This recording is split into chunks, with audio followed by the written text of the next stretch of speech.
Ontem eu postei um vídeo do Lula dizendo que o problema do Brasil foi ter sido governado por gente sem massa encefálica. Aí eu coloquei umas figurinhas, dos últimos anos de gestão e cada presidente. Nos últimos 23 anos, 17, o PT estava no poder. Aí pela primeira vez na história, eu concordo com o Lula.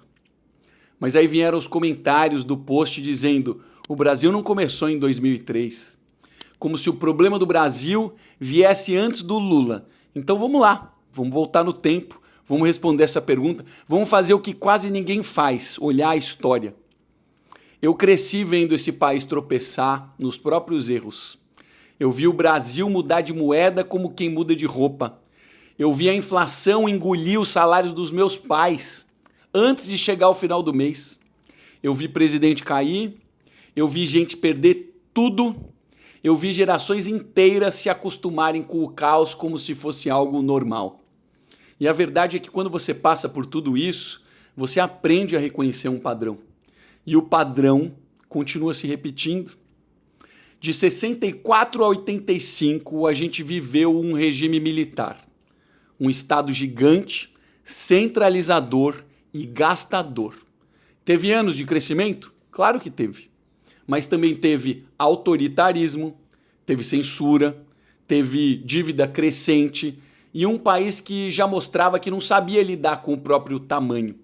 Não era direita liberal, não era esquerda, não era nada parecido com os rótulos que a gente tem hoje. Era um Estado pesado e caro. E foi aí que a gente começou a construir a bomba fiscal que a gente tem até hoje explodida no nosso colo. Depois veio o Sarney.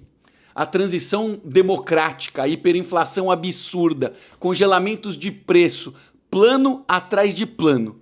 O Brasil derretendo em plano real. Eu ainda era criança, mas eu lembro de ver adulto desesperado dentro do supermercado. Isso marca. O Collor entra prometendo modernidade. Ele abre economia, ele corta ministérios, ele tenta privatizar, ele tenta reorganizar, mas o que ele entrega? Recessão, confisca a poupança, cai em escândalo e impeachment. O país parecia andar 2 metros, mas tropeça 3. Aí vem o Itamar e nasce o Plano Real.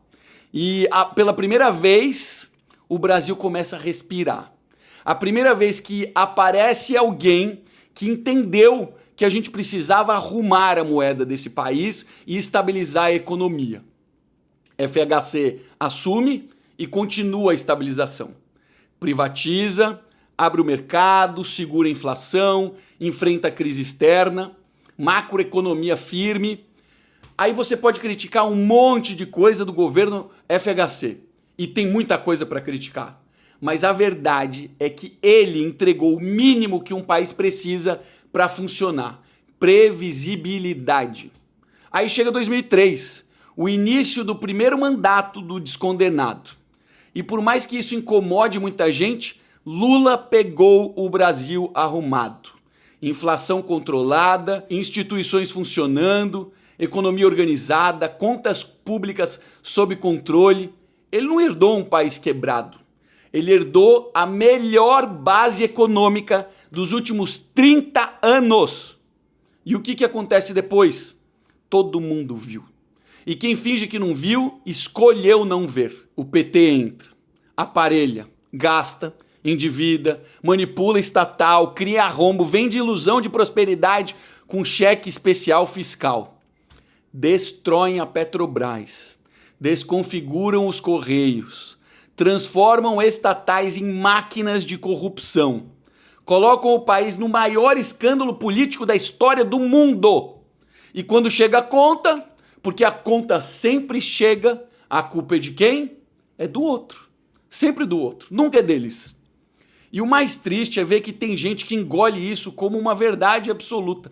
Gente que acredita, gente que repete, gente que prefere a narrativa bonita ao invés da realidade. Hoje, depois de quase 20 anos dessa gente no poder, o Brasil tem o pior juro real do mundo. Tem déficit crescente, tem rombo nas contas públicas, tem crise em cima de crise e a conversa é sempre a mesma. a culpa é do governo anterior. Mas que governo anterior? Eu já vi esse filme vezes demais. Eu já vivi esse ciclo de perto. Eu sei reconhecer quando alguém está destruindo o país. Eu sei quando alguém está fingindo e não percebe. No fim das contas, não é falta de informação. É falta de contexto. É falta de vontade de enxergar, porque aceitar a verdade dói. E assumir a responsabilidade dói mais ainda. E aí, meu amigo, o pior cego é aquele que não quer ver.